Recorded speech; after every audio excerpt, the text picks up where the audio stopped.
wanted. Amplivo. Drive excellence.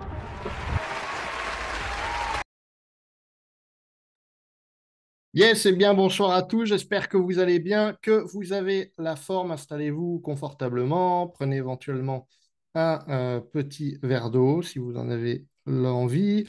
Je vais tout de suite partager mon écran pour démarrer donc cette formation qui est connaître l'entreprise, ses dirigeants et l'écosystème. Alors, j'ai déjà eu quelques réponses dans le chat. Oui, mais pourquoi faire? Alors, Roméo, il nous dit pour connaître notre associé en tant que bon professionnel qui se respecte. Exactement. C'est très rassurant de connaître les dirigeants, la vision de l'entreprise. En effet, Claire nous dit pour répondre à nos interrogations et celles de nos clients et nos partenaires. Et Marie nous dit cela nous permet d'être un leader qui inspire confiance et engagement car il sait de quoi il parle. Cela permet de dégager une vision alignée, une énergie ancrée exactement, et mode pour savoir si on est bien en accord avec l'esprit de la société et aller dans le même sens et partager la même vision. Alors, vos réponses sont très, très, très intéressantes. On va démarrer tout de suite. Alors, oui, en effet, pour répondre à des questions qui sont essentielles. Déjà, avec qui je collabore? C'est qui les fondateurs? Très, très important. Est-ce que je suis aligné avec la vision, les valeurs, le fonctionnement de l'entreprise? Est-ce que le projet, c'est un projet qui est plutôt sur le long, moyen, euh, long, court terme? Donc ça, c'est super important.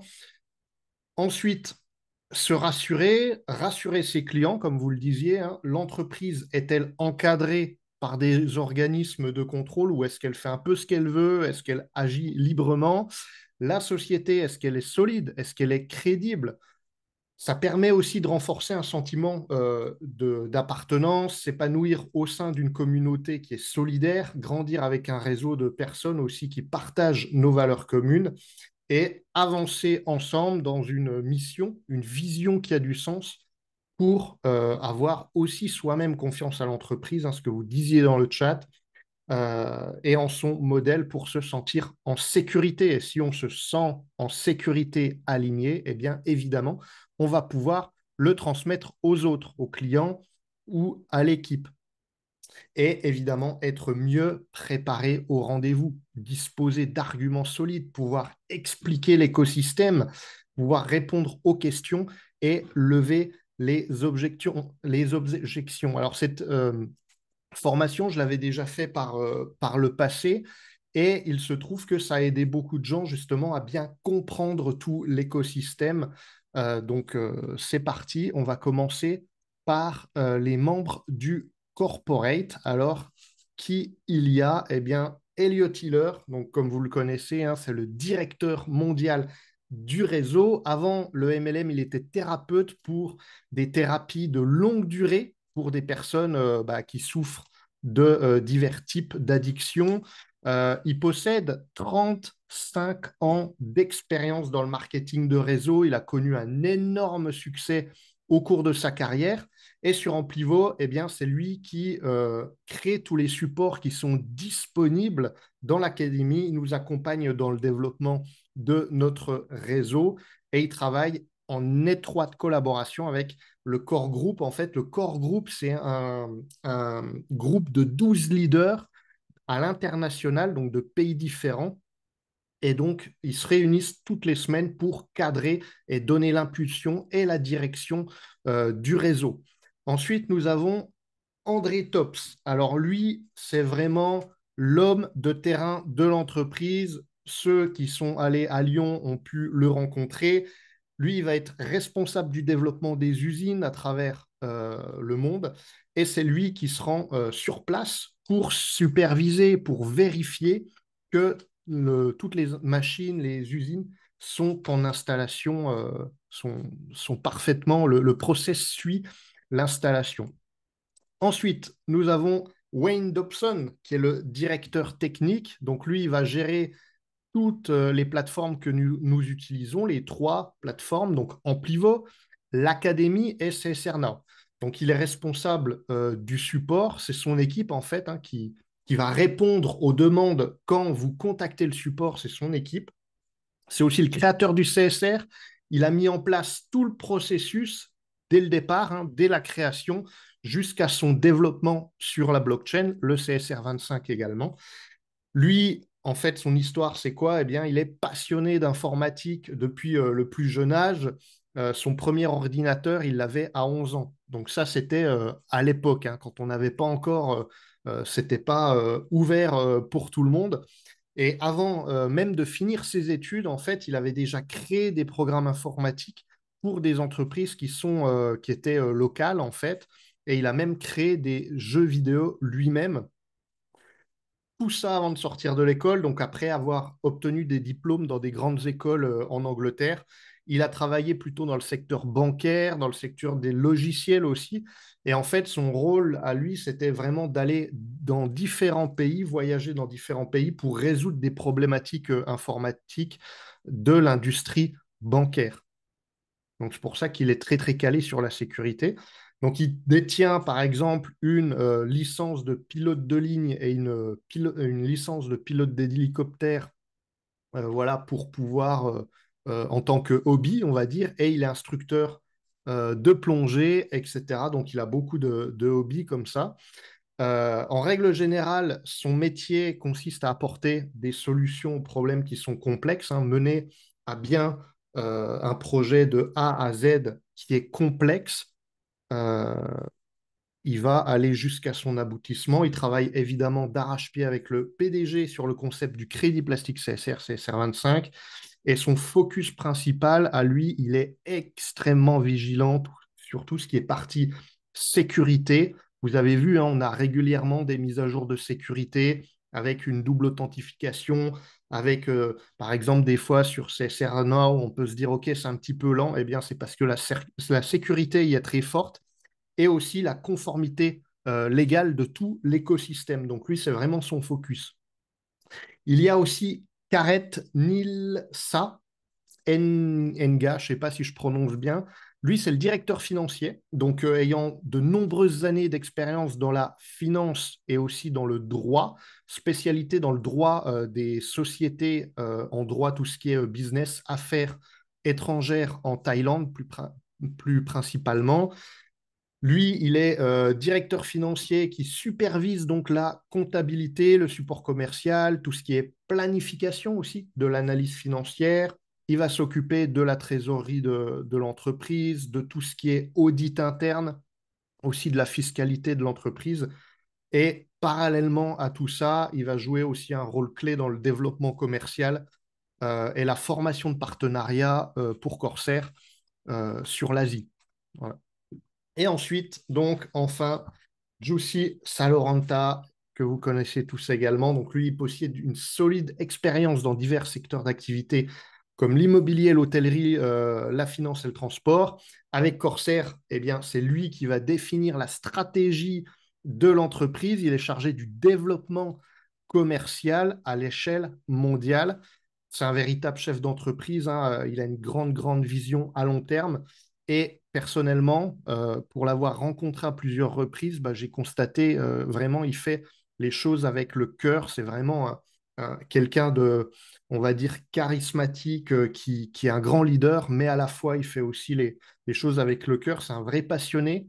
Et évidemment, moi, quand je suis arrivé, et puis même de temps en temps, quand j'ai des échanges avec les leaders qui sont là depuis le début, vraiment les leaders de la première heure, il y a 5 ans, quand il n'y avait ni machine, ni CSR, ni usine, ni partenariat avec des multinationales, quand il n'y avait rien, et que je leur pose la question eh bien, sur la fiabilité du PDG, et en fait, ils me répondent tous unanimement que c'est un vrai visionnaire, c'est un véritable passionné. Il travaille évidemment d'arrache-pied jour et nuit. Il doit travailler plus que nous tous réunis, c'est fou.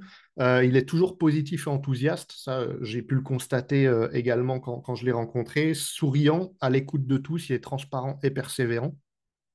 Et quelque chose de très, très, très important, il fait toujours ce qu'il dit sans faille, et cela depuis le début. Donc tout ce qu'il a annoncé même des années en avance, toujours, ça s'est toujours en fait réalisé. Alors c'est vrai que nous, quand on est dans le réseau, eh bien des fois, au niveau du timing, on aimerait que ça aille plus vite. Des fois, on a une annonce. C'est vrai qu'on a eu des infos, par exemple, quand on était en Thaïlande. On aimerait pouvoir les dire, ces informations, qu'elles sortent et enfin, on puisse encore plus avoir la vision. Mais en effet, on est sur une industrie. Sur l'industrie, c'est long, c'est du temps long. Donc, entre le moment où on a une info et puis le temps qu'elle puisse sortir au grand public, eh bien, ça peut prendre du temps, un an et demi.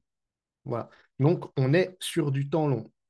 Passons maintenant donc à la partie 2, qui est sur le retrait de déchets plastiques. Alors, je tenais à vous l'expliquer parce que moi, en fait, j'ai mis un petit peu de temps à expliquer, à pouvoir déjà comprendre le mécanisme du comment fonctionnait de A à Z le service de retrait de déchets plastiques, mais aussi pouvoir l'expliquer après en rendez-vous quand j'avais la question. Donc déjà, c'est un fonctionnement en économie circulaire.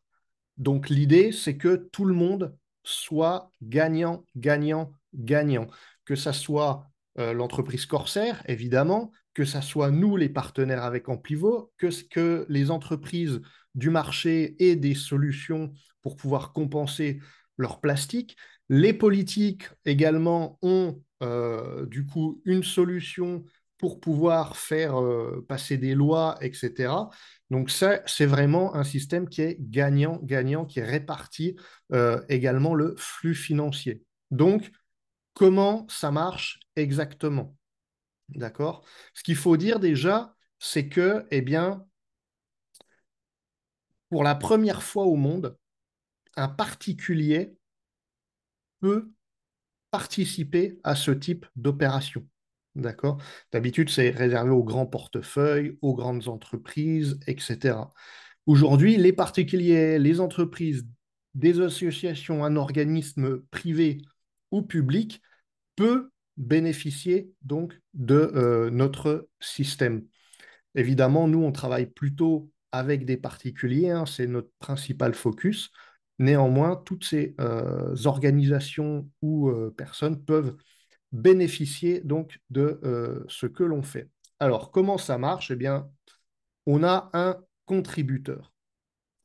Donc, dans un premier temps, moi, je dis, OK, je veux contribuer au retrait de déchets plastiques. Eh bien, je vais financer, via l'achat d'un package, je vais financer le retrait de déchets plastiques de l'environnement, plus son recyclage. Donc, ce qui fait que j'absorbe la temporalité de recyclage, ce qui fait que je reçois ensuite la preuve de dépollution. Donc, c'est une preuve numérique de dépollution, les crédits plastiques CSR 25, qui sont des actifs à fort potentiel. Ce qui fait que bah, tout d'un coup, je suis devenu détenteur de CSR 25. Et là, s'offre à moi deux choix. C'est et ou. D'accord? Les choix, c'est et ou. C'est pas soit l'un, soit l'autre. Je peux faire l'un, l'autre ou les deux. On peut, dans un premier temps, faire ce qu'on appelle brûler les CSR, c'est-à-dire les rendre inutilisables. D'accord? On les envoie, c'est un peu comme si on les avait éliminés. En fait, on les élimine de la circulation pour obtenir notre propre neutralité plastique ou celle de la famille, du quartier, je sais pas moi, de la ville, du pays, pourquoi pas. Et donc, je reçois le certificat avec un QR code pour vérifier que j'ai bien fait mon retrait. D'accord? Donc ça, c'est infalsifiable puisque c'est sur l'information et sur la blockchain. Donc là, c'est comme un don que je fais à la planète puisque eh bien, j'ai participé au retrait de déchets plastiques et son recyclage, mais je n'en tire pas de bénéfices financiers, mais j'aurai ma propre neutralité plastique ou celui de la famille, du quartier, etc. Vous avez compris donc le principe. Ou bien, et où, je le mets à disposition, je mets à disposition mes CSR 25 sur le marché public pour des entreprises qui ont besoin, eux, d'obtenir la neutralité plastique. D'accord? Donc, c'est-à-dire que j'ai fait en amont le travail pour eux. Je deviens donc un pont, une passerelle pour eux pour obtenir leur neutralité plastique et donc acheter des CSR directement sur le marché public. Plutôt que d'attendre 1 an, 2 ans, ils vont directement pouvoir avoir la neutralité plastique. Mais vu que j'ai absorbé la temporalité et que moi, j'ai fait le travail en amont pour eux et que j'ai attendu, eh bien, évidemment, je vais revendre plus cher mes CSR25 et donc je réalise un bénéfice par rapport aux packages qui ont été achetés. Alors, je regarde rapidement le chat. Tac. Ok, je croyais que... Oui, en fait, les CSR originels et les CSR25, ça reste des actifs à fort potentiel. Ensuite, on passe sur la partie donc organisme de contrôle. Est-ce que la société, elle fait ce qu'elle veut ou est-ce que, eh bien, elle est contrôlée?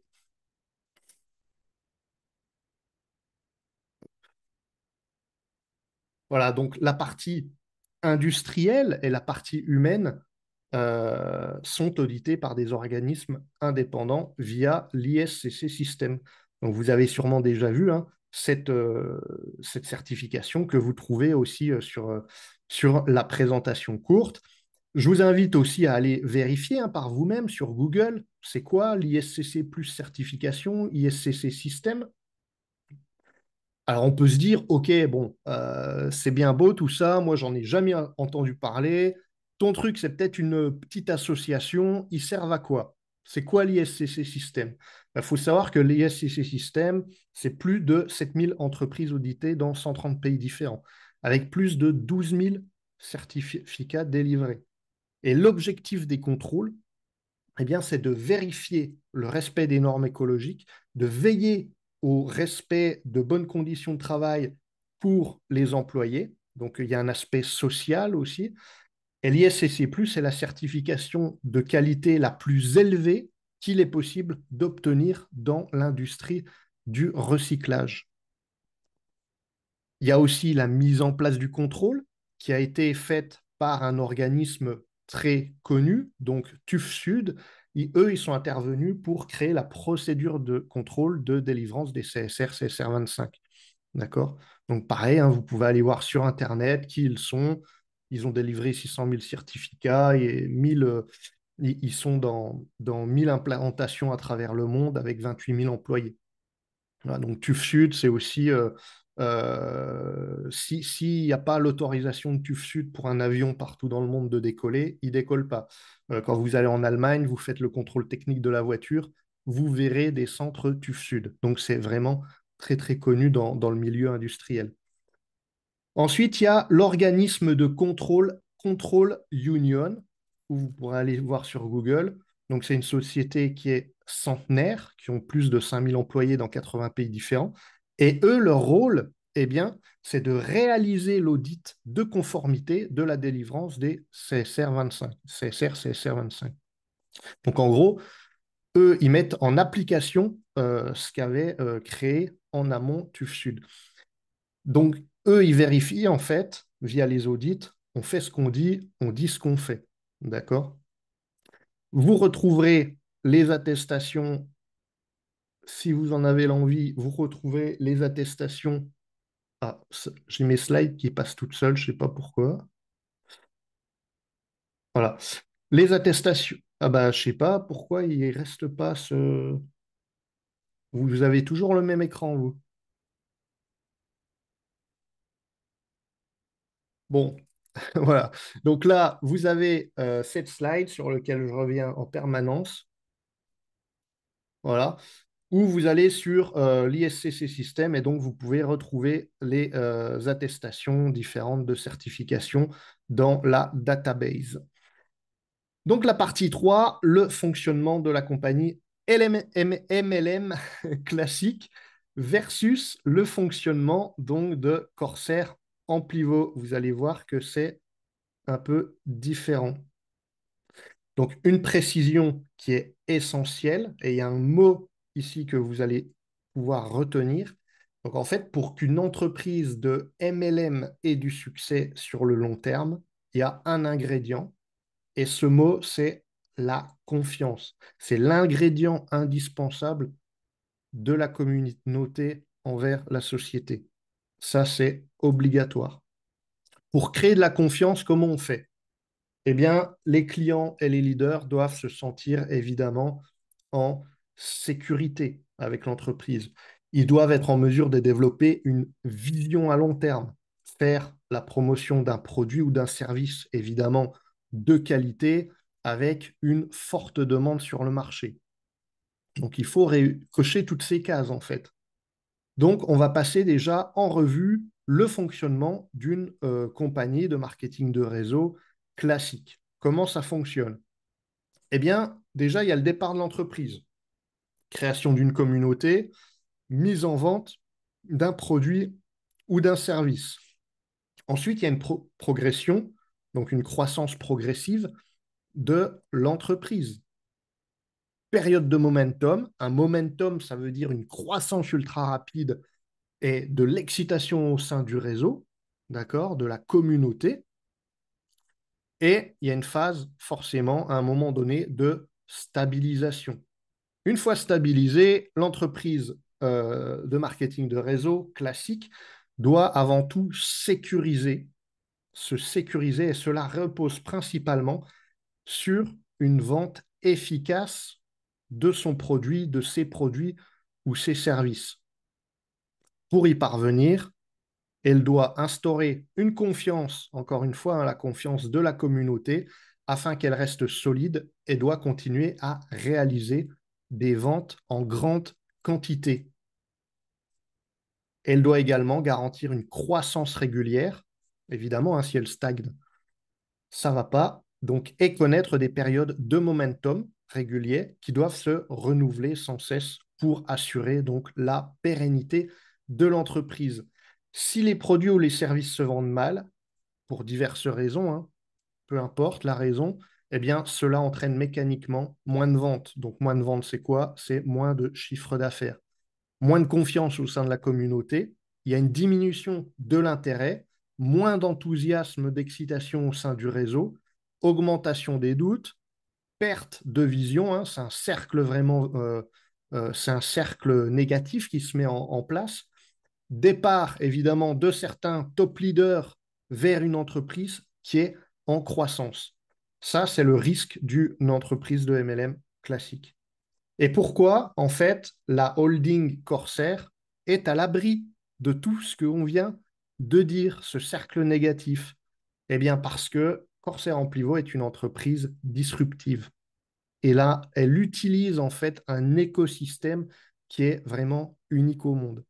Alors, la première fois où on m'a dit, ouais, en fait, ils ont un fonctionnement donc disruptif, je ne savais pas ce que voulait dire le mot disruptif.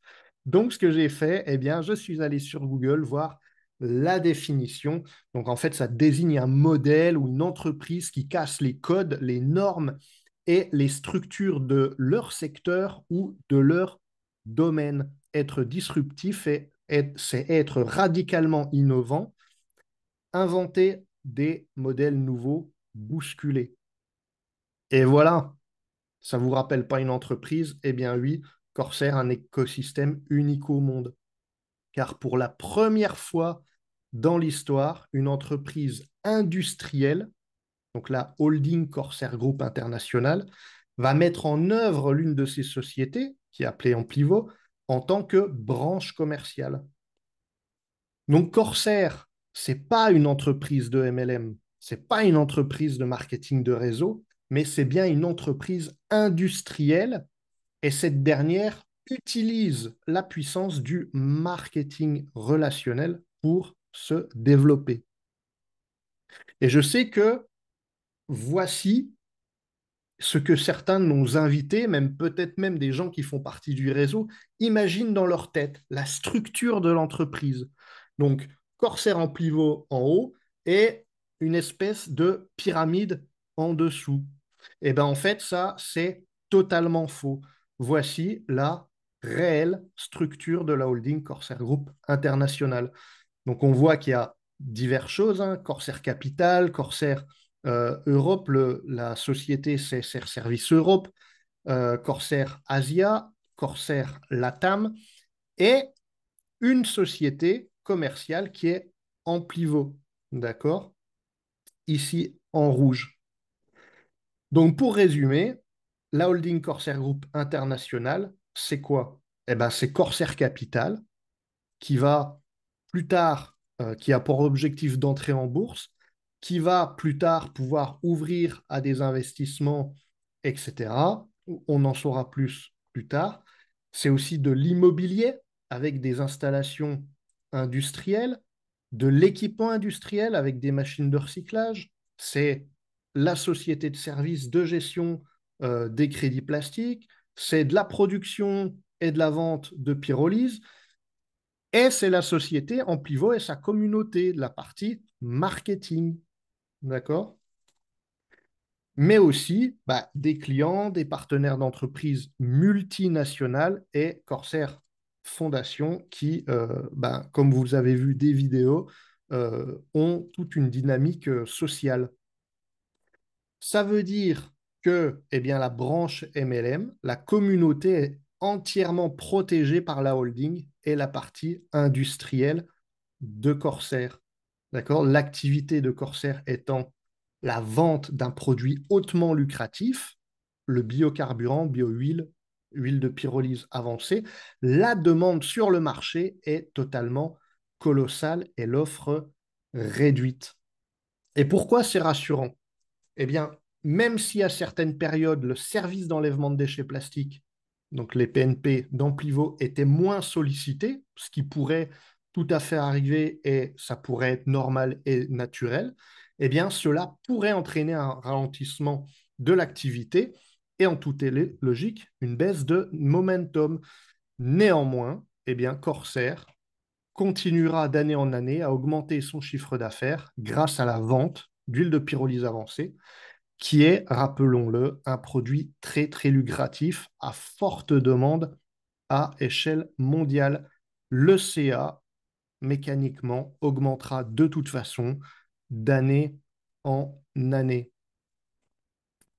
Donc en fait, rappelons aussi que, je ne l'ai pas dit avant, mais rappelons aussi que donc Amplivo a un fonctionnement qui va ne pas aller faire de la publicité sur Facebook, ça coûte très très cher, ou bien faire des publicités sur Google, etc. C'est beaucoup beaucoup d'argent. Tout le financement marketing va être redistribué donc aux personnes qui fonctionnent sous forme de bouche à oreille. Et c'est pour ça aussi que c'est puissant. Donc, qu'est-ce qui me fait dire ça? Que le CA va augmenter d'année en année. Donc, je vais vous donner quelques chiffres. La demande mondiale annuelle d'huile de pyrolyse, la biohuile, c'est plus de 100 milliards de litres par an. D'accord? Dans les 20 à 30 prochaines années, ça va monter à 2 milliards de litres, puis 300 milliards de litres par an. On a une offre actuelle qui est, je prends un chiffre, le maximum, c'est 50 millions de litres par an. Si on fait la différence, ça veut dire que la demande est au moins 2000 fois supérieure à l'offre. Ok, c'est bien tout ça, mais Corsair, ils ont des concurrents. Ils ne sont pas tout seuls sur le marché. En fait, l'objectif de l'entreprise, c'est atteindre 10% de part de marché. Néanmoins, même si l'entreprise n'atteint que 1% de part de marché, cela va générer 1 milliard de dollars de chiffre d'affaires annuel. Donc, en étant pionnier dans son domaine, Corsair est parfaitement positionné sur ce marché émergent qui est absolument gigantesque. Et en bonus, d'après l'un de nos principaux clients, l'huile de Corsair est la plus premium au monde. Les leaders, les clients peuvent donc évoluer au sein d'un projet en toute sécurité, en toute sérénité. Comme nous l'avons vu, la pérennité de l'entreprise, de son activité est assurée sur le long terme et il y a bien une vision réaliste qui est fondée sur une stratégie qui est durable. La confiance, ce mot confiance revient, la confiance de la communauté et de toutes les parties prenantes au projet est naturellement solide et bien ancrée. Donc, en conclusion, tous les ingrédients sont réunis pour garantir un immense succès à Corsair en pivot. Et cela dépend euh, pendant de longues années. Pardon, j'ai bugué. Donc ça, c'est assuré pendant de longues années comme on l'a vu. Donc, on est déjà, vous le savez, une success story. Donc, il est même fort probable que dans quelques années, le business model unique et novateur de Corsair sera étudié dans les manuels des écoles de commerce internationales. Je vous remercie pour votre écoute et je vais regarder donc le chat s'il y a des questions éventuelles. Marie qui dit très intéressant de voir ce schéma d'entreprise, de voir comment elle se décompose. Ouais, exactement. Exactement. Maud me dit partie 3. Ouais, c'est là où ça a bugué, je ne sais pas pourquoi. Ok, je vois pas plus de questions dans le chat. Ça fait 35 minutes. Eh bien, j'ai plus qu'à vous souhaiter une très belle soirée. Le replay sera disponible si vous avez envie de revoir ces nombreuses informations. Cette formation est aussi disponible en espagnol et elle le sera bientôt dans les prochaines semaines normalement en anglais si vous avez du réseau dans ces langues-là. Je vous souhaite une très belle soirée et je vous dis à très bientôt. Ciao.